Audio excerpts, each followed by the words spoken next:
Et salut l'ami du voyage et bienvenue sur cette nouvelle vidéo. Alors oui, je sais, ça fait des mois que je n'ai pas sorti de vidéo et peut-être même que tu m'attendais avec impatience ou pas. Comment dire? Eh bien, j'ai pas vraiment d'excuses, j'avais juste la flemme de tourner des vidéos, voilà, tout simplement. Et on va essayer, enfin, je vais plutôt essayer de m'y remettre et je commence par cette vidéo. Alors, de quoi je vais te parler aujourd'hui? Eh bien, je vais faire le bilan de mon voyage en Patagonie. Alors, je sais, ça remonte au mois de janvier et aujourd'hui, on est le 31 mai, voilà. Bientôt au mois de juin, donc ça remonte pas mal, mais mieux vaut tard que jamais. Donc je vais faire un petit bilan, je vais dire comment c'était, est-ce que ça valait le coup, etc. Je vais parler un peu des petits ennuis qui me sont arrivés, une petite histoire de rencontre, et puis voilà, on sera bien. Pour commencer, un petit rappel, j'étais donc en Patagonie, c'était début janvier, même je suis parti fin décembre, quoi. J'ai passé le nouvel an en Patagonie et j'y suis resté 3 semaines. Comme d'habitude, je suis parti sans trop planifier le truc, tu vois, j'avais pas réservé mes hôtels, j'avais à peu près un itinéraire dans les grandes lignes, mais j'étais pas sûr de le tenir et effectivement, je n'ai rien tenu du tout, je n'ai pas fait du tout ce que je voulais, pas du tout, non. Je n'ai pas fait tout ce que je voulais plutôt. Voilà, j'avais l'intention par exemple de monter jusqu'à Bariloche, mais je ne l'ai pas fait tout simplement parce que c'était un peu trop loin, voilà, ça mettait un peu trop de temps en bus et c'était aussi un peu trop cher, donc j'ai préféré rester dans la région d'El Chalten où il y avait plein de randos à faire et c'était vraiment super et je n'ai pas du tout regretté ce choix. Voilà, ça m'a évité de bouger, de passer du temps dans le bus et tout. Là, j'étais bien tranquille à El Chalten et aussi à El Calafate. Voilà. Donc, j'ai changé mes plans, mais finalement, c'est une très bonne chose. Maintenant, qu'est-ce que j'ai pensé de ce voyage? Eh bien, c'était vraiment cool. J'ai adoré la Patagonie, sauf la première semaine. Voilà. Alors, pourquoi sauf la première semaine? Eh bien, je t'invite à aller voir ma vidéo sur Ushuaia. À Ushuaia, j'ai eu du mauvais temps. Voilà, j'ai eu une mauvaise météo. C'était très nuageux, c'était pluvieux, donc je n'ai rien vu des paysages d'Ushuaia. Donc voilà, c'est un peu la loose du voyageur. J'ai pas eu de chance, donc j'ai pas pu apprécier le lieu comme il se doit. Voilà, encore une fois, Ushuaia, c'est un endroit vraiment magnifique. Et moi, pas de chance, j'ai eu mauvais temps, j'ai pas pu voir les jolis panoramas qu'il y avait. Donc c'était en plus la première semaine, voilà, je venais d'arriver et tout, donc j'étais un peu piqué au vif, tu vois, j'étais très déçu, j'étais triste, j'ai même un peu déprimé, j'avoue, c'est vrai, je me suis dit merde, qu'est-ce que je fous là, j'ai envie de repartir et tout, mais bon, ça m'était aussi arrivé pendant mon tour du monde et tout, donc je me suis pas affolé pour ça, j'ai vite repris du poil de la bête, mais voilà. C'est vrai que ces premiers jours au Ushuaia, j'étais un peu déçu. Mais par la suite, quand je suis remonté vers El Calafate et que j'ai vu le magnifique Perito Moreno, alors là, voilà, j'étais au paradis, c'était magnifique. Et alors là, après, quand je suis encore remonté un peu plus haut et que je suis allé à El Chalten et que j'ai fait toutes ces randos magnifiques qui mènent à des glaciers, à des lagunes, qui offrent des panoramas magnifiques. Voilà, je t'invite vraiment à aller voir cette vidéo sur El Chalten où j'ai fait je ne sais plus combien de randos, 5 ou 6 je crois. Mais le lieu était vraiment magnifique, j'étais vraiment enchanté, quoi. Donc voilà, pour moi la Patagonie c'est un grand oui, j'aimerais bien y retourner pour voir ce que j'ai pas pu voir. Ben, par exemple Bariloche, c'est un endroit très joli aussi. Donc voilà, je t'invite, si tu as envie d'aller en Patagonie, tu peux y aller. Tu peux y aller les yeux fermés, mais franchement, rien que le Perito Moreno vaut le coup d'œil. Et n'hésite pas d'aller aussi à El Chalten parce que c'est vraiment super. Voilà, si tu aimes bien marcher et tout, et même si tu n'aimes pas marcher, en vrai, ce ne sont pas des randos qui demandent énormément d'énergie, je veux dire, c'est pas vraiment pour les grands sportifs, donc tu peux y aller les yeux fermés et je te garantis que tu te feras plaisir. Maintenant, un point qui t'intéresse sans doute, combien m'a coûté ce voyage? Eh bien, je vais te répondre tout de suite, je n'en sais rien. Voilà, tout simplement. Je ne fais jamais trop attention à combien je dépense. Alors je fais attention à ce que je dépense évidemment, mais je ne calcule pas, je ne tiens pas les comptes. Tout simplement, ça m'embête. Voilà, ça m'ennuie d'être derrière mes sous à chaque fois, de devoir compter ce que je prends. Est-ce que je peux faire ça? Est-ce que je peux faire ci? Ça m'intéresse pas de faire ça. Donc je peux pas vraiment te répondre, mais ça m'a coûté quand même assez cher, je pense. Déjà, rien que les billets d'avion m'ont coûté 1800 €. C'est une sacrée somme. Ça m'avait fait mal au derrière. Voilà, j'essaie de rester poli, tu vois. Mais ouais, ça m'avait fait assez mal. J'avais trouvé ça très très cher, mais j'avais très envie d'y aller. Donc voilà, j'ai lâché l'argent. Et pour ce qui est de la vie en Patagonie, les hébergements et tout, j'avais trouvé ça assez cher quand même. Je pense que dans ce voyage, j'ai dû dépenser franchement, donc ça m'a pris 1800, ouais, un peu plus de 2500 €, peut-être entre 2500 et 3000 €. Voilà. Oui, ça fait cher, mais bon, c'était 3 semaines. Et puis voilà. Et j'ai eu quelques problèmes aussi, comme je prévois rien, comme d'habitude.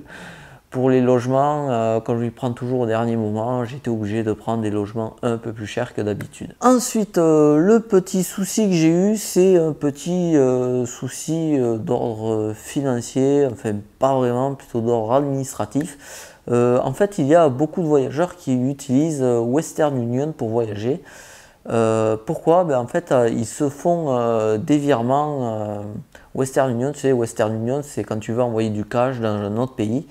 En fait, ils se font des virements comme ça de cash dans les pays et ils récupèrent cet argent dans les villes où ils sont. Alors pourquoi faire ça? Ben, tout simplement parce que le taux de conversion est moins cher sur Western Union que les taux de conversion, les frais bancaires quand tu retires de l'argent avec ta carte.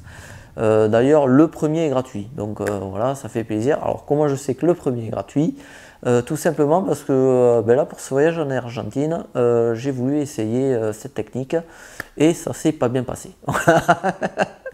Ça s'est pas bien passé, donc j'ai essayé de faire le truc. Voilà, quand j'étais sur place, j'ai ouvert un compte Western Union et je me suis envoyé un peu de cash. Je sais plus combien, je crois que c'était peut-être 200 € ou un truc comme ça. Alors déjà, j'envoie le cash 200 € et je vais faire la queue à El Cafate au guichet de retrait. Il y en a un dans toute la ville, voilà. Non, il y en a deux, mais tout le monde va au même, à celui qui est au centre-ville parce que l'autre est beaucoup trop loin. Et de toute façon, l'autre c'est pareil. Le problème, c'est qu'ils sont gavés. Voilà, j'ai fait la queue pendant à peu près 2 heures, je crois, pour retirer un peu de cash. Alors une fois que j'avais, tu vois, j'ai fait le virement sur internet en fait, et après je devais aller récupérer mon argent dans une agence. Et arrivé devant la porte de l'agence, je vois qu'il y avait une limite d'argent à retirer. Voilà, et ça je ne le savais pas. Et moi, avec mes 200 €, j'avais dépassé la limite qui était en pesos. Hein. Forcément, tu envoies de l'argent dans la devise du pays. Et donc moi j'avais un peu dépassé cette limite et bon, je suis rentré quand même au guichet, je suis allé voir, bon voilà, j'ai ça, le mec me dit non, c'est pas possible, vous avez trop. Donc bon, j'ai essayé un peu de demander, mais vous pouvez pas faire un effort, est-ce qu'on peut pas couper en deux? Il m'a dit non, voilà, donc je suis reparti tout penaud sans cash. Donc là, ça m'a un peu embêté parce que une fois que l'argent est sur le truc Western Union, il y est quoi. Alors je savais pas si je pouvais le récupérer et tout. J'ai demandé conseil à une connaissance, une amie que j'ai rencontrée là-bas, mais ça je t'en parle juste après. Et en fait elle m'a dit que oui, on pouvait annuler. Alors je suis allé sur le site internet et tout, j'ai pour annuler, je vois modifier le montant, annuler, donc je clique sur le truc, tac tac, je tape le nouveau montant pile poil dans les critères quoi. Et je fais ce virement. Manque de bol, en fait ça n'a pas annulé le virement, ça m'en a fait un deuxième. Donc j'avais à ce moment-là à peu près 350 € je crois qui dormaient sur Western Union. Donc voilà, je me retrouvais encore avec de l'argent bloqué sur un compte Western Union que je ne pouvais pas retirer. Alors pourquoi la somme plus petite, je ne pouvais pas la retirer, ben, tout simplement parce que je n'avais pas le temps, je ne pouvais pas faire la queue. Je vais partir à El Chalten, l'après-midi je crois que je devais faire une petite croisière sur le canal de Beagle. Donc voilà, je n'ai pas eu le temps. Et ben, je me suis dit, bon écoute, tu essaieras de les récupérer en revenant ou au pire les récupérer à, comment ça s'appelle, à Buenos Aires.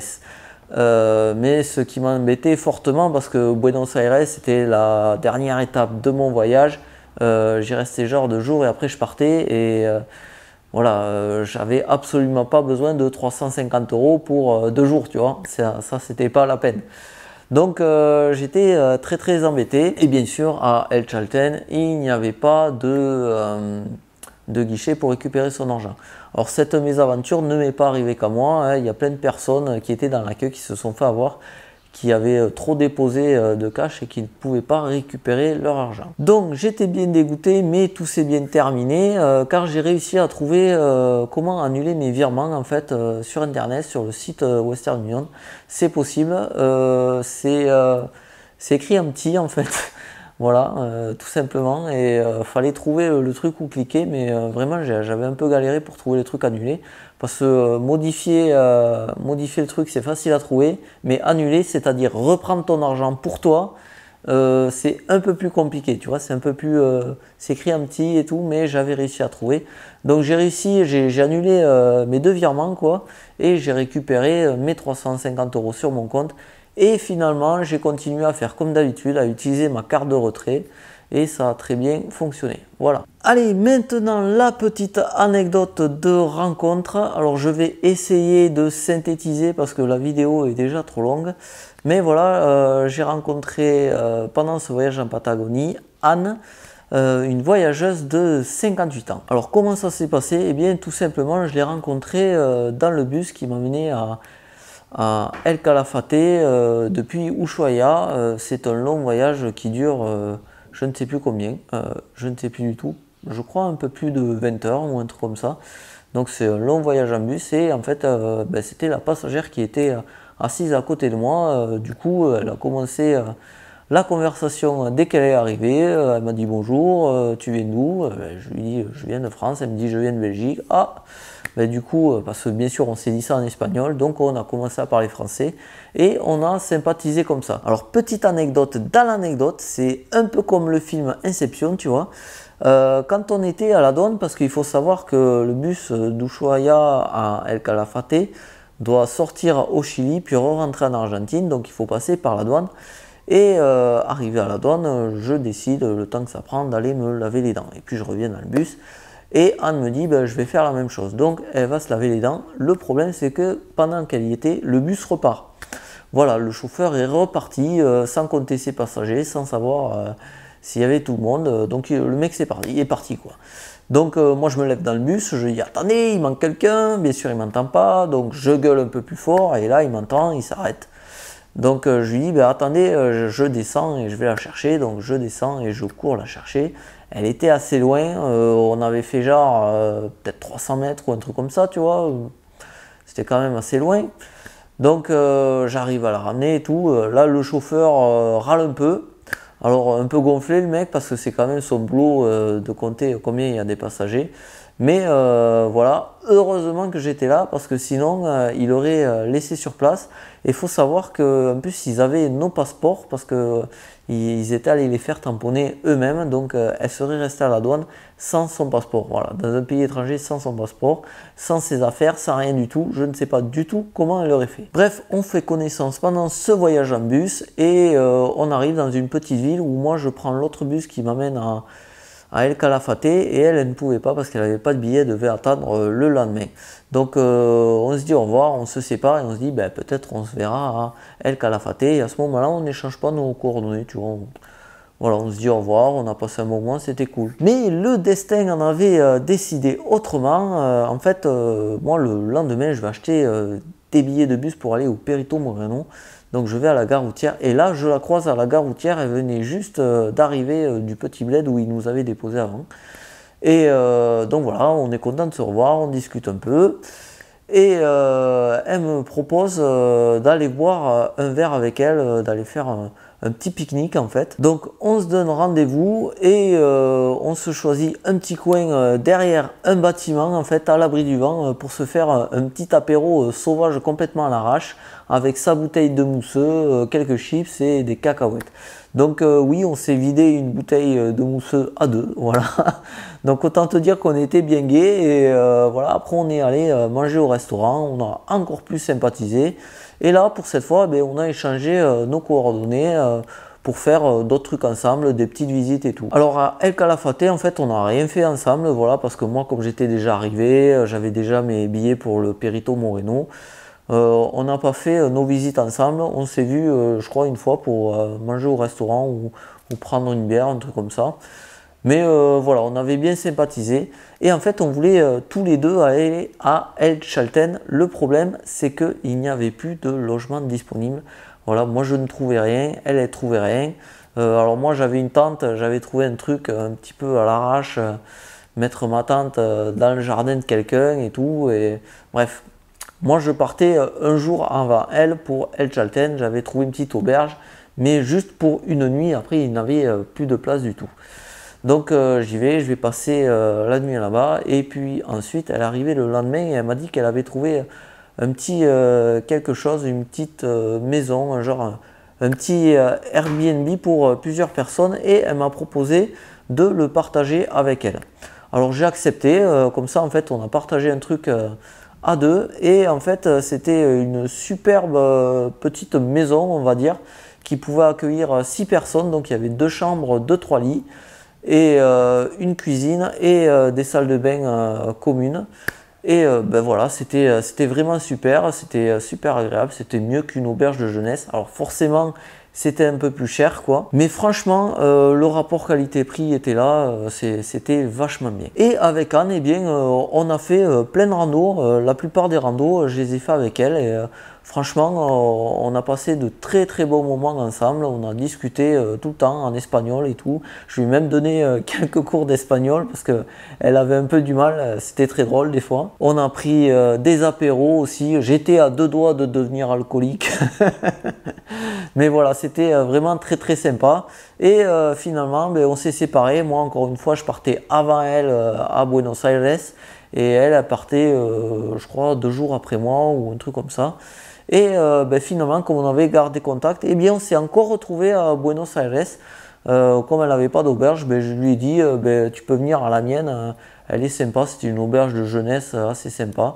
Donc, elle m'a demandé, est-ce que tu peux me réserver un lit? Donc, je lui ai réservé un lit dans un dortoir et voilà, et on a pu passer les derniers jours ensemble et c'était super sympa. Encore une fois, on a pris des apéros, on a mangé un peu au resto et ensuite on s'est séparés comme ça et depuis on a toujours gardé contact. On s'envoie quelques petits messages comme ça de temps en temps sur WhatsApp pour savoir comment va l'autre, comment se passe sa vie quoi. Et voilà, c'était une anecdote de rencontre de voyage comme on peut en faire dans tous les voyages et comme j'ai déjà pu en faire pendant mon tour du monde. J'ai pas honte de dire qu'Anne a participé à l'enthousiasme que j'ai eu pour ce voyage parce qu'on a passé de très bons moments. Voilà, on a bu des coups, on a pris des apéros, on a mangé au resto, on a fait des super randos, donc franchement c'était sympa. Et tu m'aurais dit en voyage tu vas devenir super pote avec une personne de 58 ans, je t'aurais dit mais jamais de la vie, il y a une trop grande différence d'âge, c'est pas la même génération, tu vois, je t'aurais pas cru et pourtant voilà, le voyage ça rend ce genre de choses possible. Allez, je vais m'arrêter là pour cette vidéo qui est déjà bien trop longue. C'était donc mon petit bilan sur la Patagonie. Donc je dis la Patagonie c'est un grand oui. N'hésite pas à aller voir les vidéos bien sûr qui parlent de la Patagonie où j'ai filmé tous les superbes paysages que j'ai vus. Et en attendant la prochaine vidéo, je te dis à bientôt ici ou ailleurs dans le monde. Et en attendant, explore, découvre, voyage. À plus!